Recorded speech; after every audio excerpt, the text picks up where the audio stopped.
effects, or if I just want to push out the SP404, focus on my MPC, and just write some of these effects.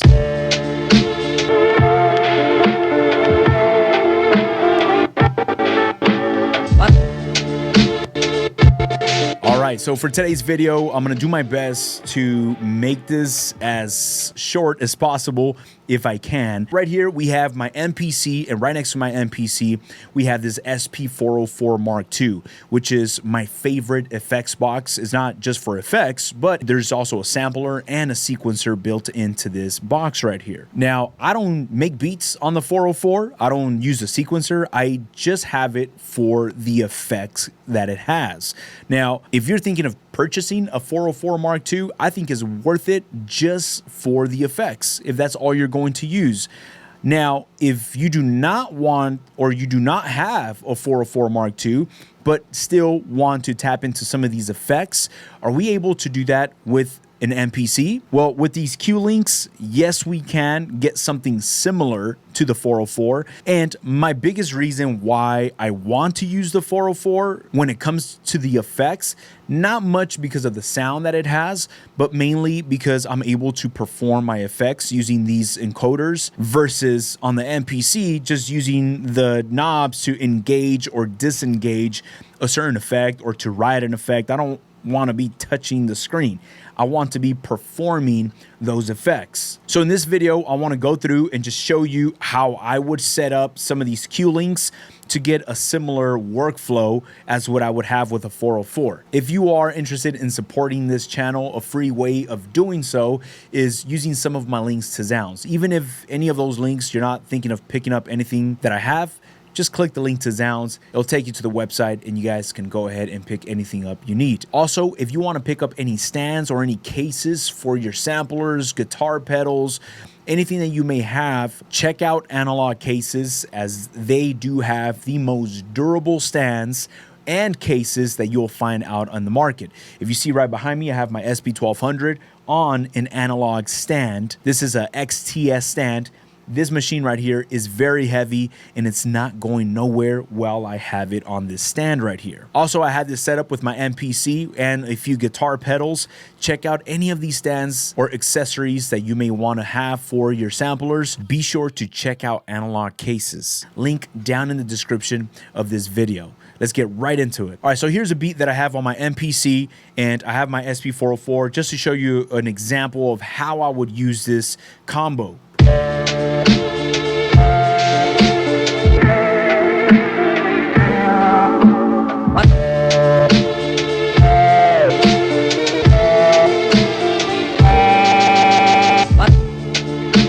Now, one of the reasons why I love this 404 Mark II is because I'm able to break some of the loops apart. Every now and then I can bring in a stutter effect, or I can bring this vinyl simulator and just switch up the texture of my overall beats and then drop it back to the normal sound that it has. The way I have this routed is just coming out of my outputs 1 and 2, or left and right from my MPC.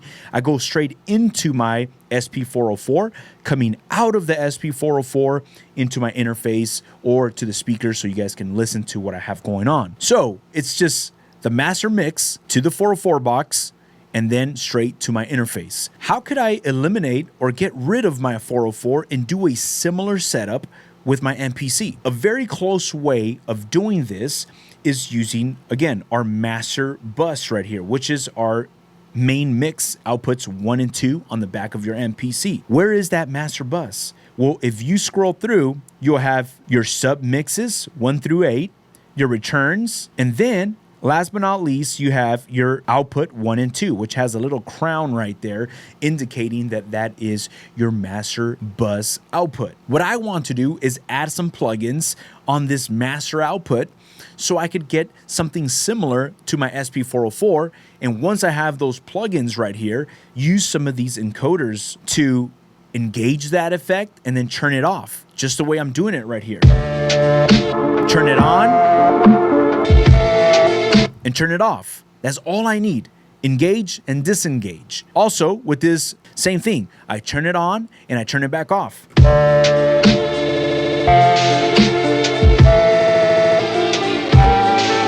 Those are the two main effects that I tap into my SP404. Obviously, there's way more. There's a lot more than just those two effects, but I told myself, if I'm able to get just those two onto my MPC, just those two alone, I'm able to do a lot of variations within my arranger and start having fun the way I would with my SP404, but just using my MPC. How do we do that? How do we customize these Q-LiNKS? Well, a really cool way to tap into these Q-LiNKS, if you see right here, this Q-Link, it doesn't matter if you're on your MPC 1 or MPC Live, Keys, or X, this will work exactly the same. If you hold down Q-LiNKS right here, you'll notice that you have these different pages right here on your left-hand side. By default, you will be under screen. What does it mean if you're under screen?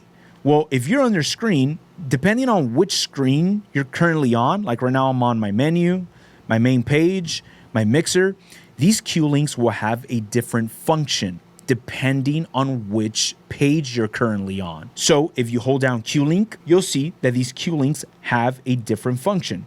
If you go to your main page, hold down Q-LiNK, they have a whole different function right there. Now, what I want to do, I want to customize a brand new set of Q-LiNKS to whatever I want them to do. But I do not want to overwrite whatever my screen is currently on. I want to keep that the way it is. So you have projects 1 and project 2.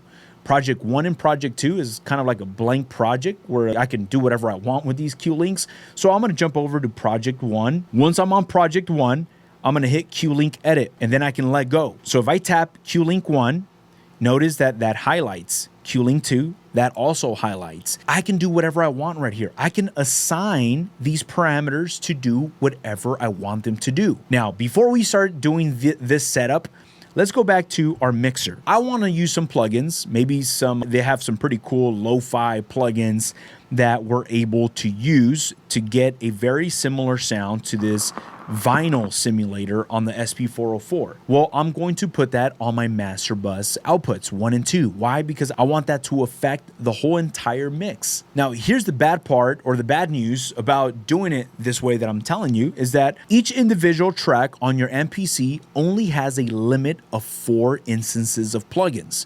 So we could only use 4 plugins at a time. If I want to get a similar sound to this vinyl simulator, I might need at least 2 or 3 plugins. So that already takes up 3 slots. That gives me 1 more slot. And I might want to add a note repeat effect on that last plugin, and then I cannot master anything no more. So that kind of maxes me out. Another quick workaround this is using some of these submixes right here. What are submixes? Submixes are just buses. They're subgroups. What they will do is you can have however many tracks on your session or on your sequence and route those outputs into a submix. And then from that submix, you can route the output of that submix into your outputs 1 and 2, which is going to be your master output. How do we do that? We go right here into our mixer, into these individual tracks. We have 3 tracks, and we go into our I/O, our inputs and outputs. And down here, by default, you will have yours on outputs 1 and 2. All of these will be on outputs 1 and 2 by default. But if I want to reassign those outputs and put those into a submix, I just have to click that and scroll all the way till I see sub 1. Now, all of these are going to outputs submix 1, which is going to be right here, submix 1. If I hit play, you're gonna see audio right here. The reason why I want to do this is because submix 1 also has 4 slots of effects that I can put. And then coming out of submix 1 into our master output, which is going to be this outputs 1 and 2, we have another 4 slots of plugins. So now it gives us 8 plugins that we can use.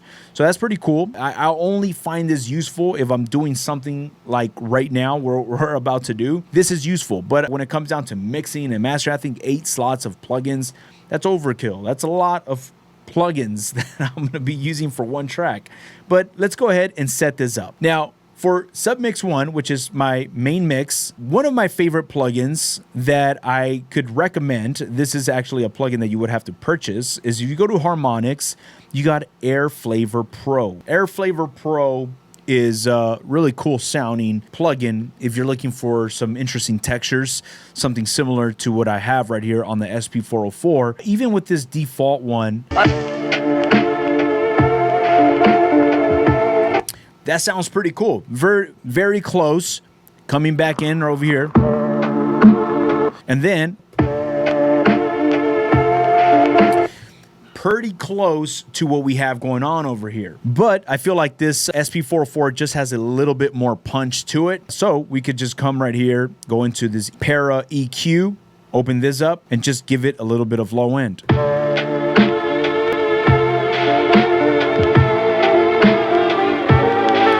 That's cool. That's good enough right there. What I could even do is I'm going to add a compressor right here. And I actually like this bus compressor. But I'm going to move this bus compressor to the top. So I want it to be the Air Flavor Pro bus compressor and then finish off with this Para EQ. Bus compressor, this just compresses.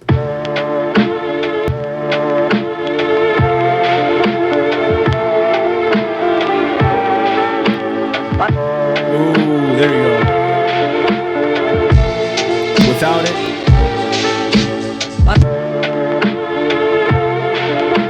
All right, so this is what we have. We have 3 plugins. We have Air Flavor Pro, Bus Compressor, and Para EQ. This is a very close sound. It's not going to sound identical to this vinyl simulator on the SP404, but it's very close. This is technically what I'm going for when I'm using my 404 Mark II. This is what I have on the MPC.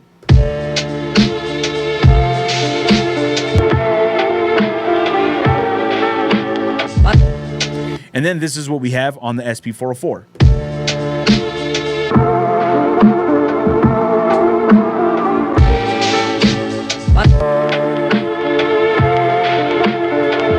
That's good for me. I mean, you could spend more time just tweaking up some of the parameters to make it sound a bit different. If you want to add more low end, more punch, however you want to go with this, you could go ahead and do that. Now, how can I engage or customize one of these knobs right here to turn on and off one of these effects?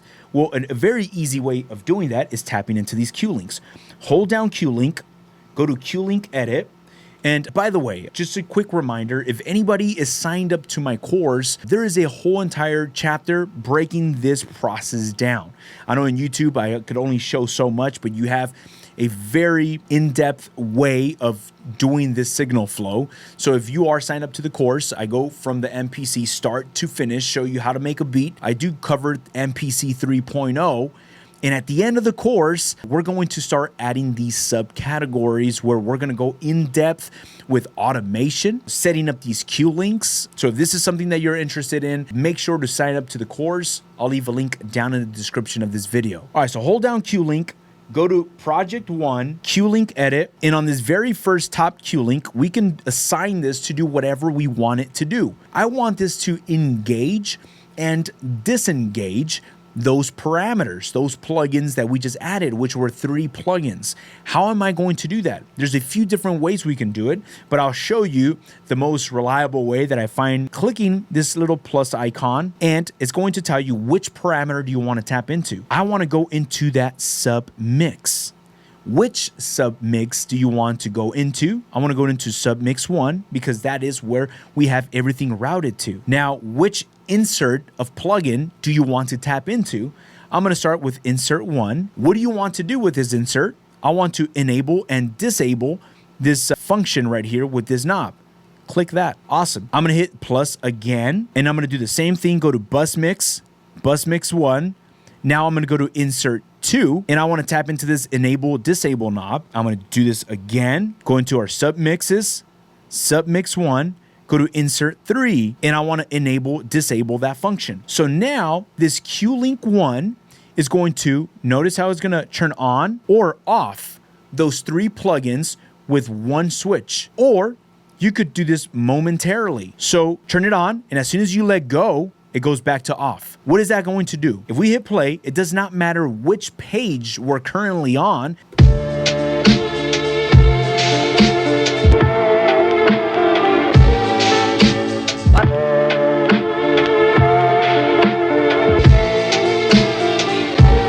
It's the same thing I'm doing on my SP404.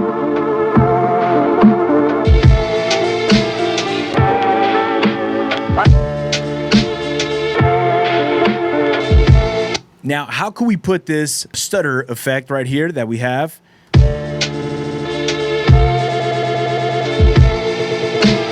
We could go into our mixer once again and check this out. We have one more slot that we can tap into. Which plugin should we want to use right here? I'm going to tap that plus icon, and I'm actually going to recommend this really cool plugin under harmonics. You have to buy this one on the MPC store, which I think is well worth the price. Flex Beat Player. Flex Beat Player is really cool because you got hundreds of effects right here. It's pretty much an SP404 in one plugin. Now, what I didn't like about Flex Beat Player is that if you want to ride some of these effects, you have to have the plugin turned on, you have to be looking at it, and you have to push on the LCD screen. And it's like, oh man, that kind of takes away from the fun part of writing effects. I don't want to be pushing the LCD screen to hear some effects. I want to use some of these encoders so I could ride some of those effects the way I would with my SP404. Well, if we hit play,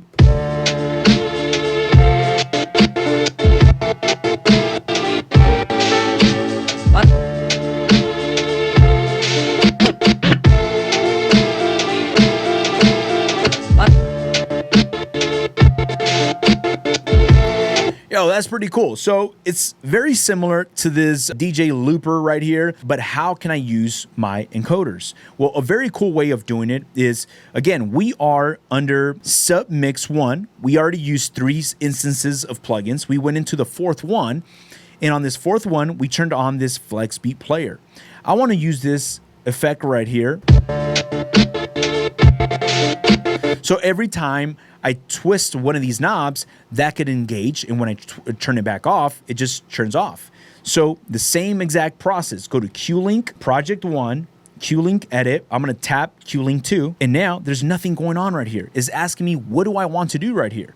I could just hit Learn, and once this is blinking, I go back to my mixer, I go open up this plugin, and I just have to turn on and off that Enable Disable. Now I go back to Q-Link Edit, turn off Learn, and now Q-Link 2, check this out. It turns on the effect and it turns off the effect.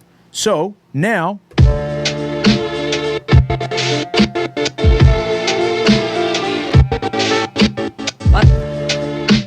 that is awesome. Again, we're customizing these parameters. So now I could be on my main page, I'm performing, I'm putting my beat together, and if I want to just tap into some of these effects, or if I just want to push out the SP404, focus on my MPC, and just write some of these effects.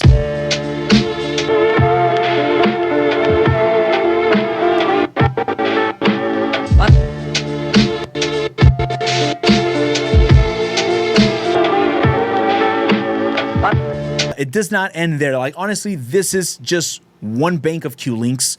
I have 4 different banks. I've only used 2 encoders. I could still go to encoder 3 and 4 if I want to. Now, the other cool thing about this is that, guess what? We are using the insert slots of our submix 1. We haven't even used any of our slots of our master bus. So if we still want to master something here on the MPC, we could still use 4 slots of plugins. Whether you want to use a compressor, a limiter, an EQ, you can still tap into your master channel. Now, right here on my master channel, I'm going to go into the first one. I'll go into EQ and filters. Let's go into a high pass filter, select. So now we have this high pass filter here. I want to customize that and put that on Q-Link number 3.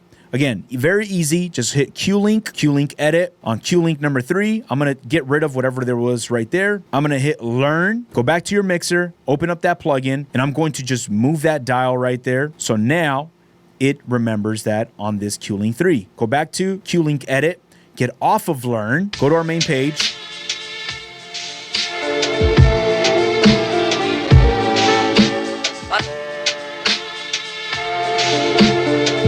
If you want to go back to your mixer, put maybe a low pass filter on the next one, do the same thing. Open that up, go to Q-Link, Q-Link edit, go to our last Q-Link, throw that away.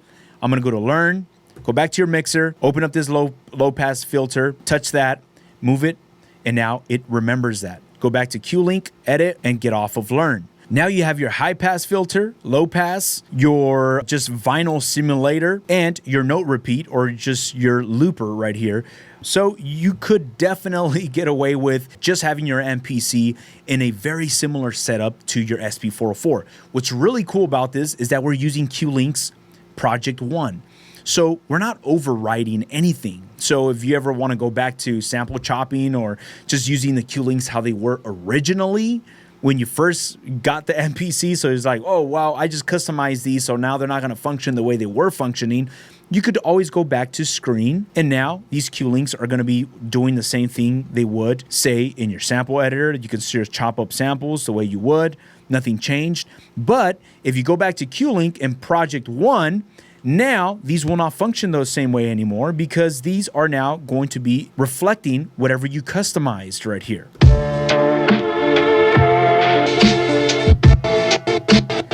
So it does not matter which window or which page you're currently on, these will always function the way you customize them if you are on Project 1, where that's where we did our customized sets.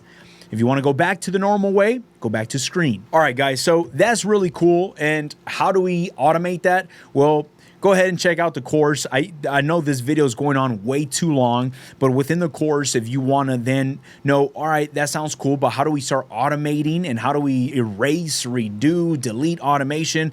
Get into all those topics within the course. I nerd out with you and we go very slow. So if you want more information on that side, be sure to sign up. I know with this video alone, I'm sure you got a lot out of this.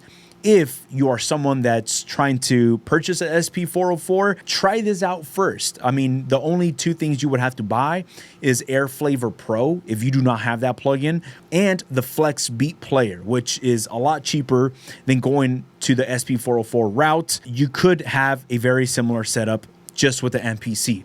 Guys, thank you so much. I don't want to elongate the video more than it already has. If you got some value out of this, let me know down in the comments. And also do not forget to like the video, subscribe. Thank you so much. I'll catch y'all on our next one. Peace.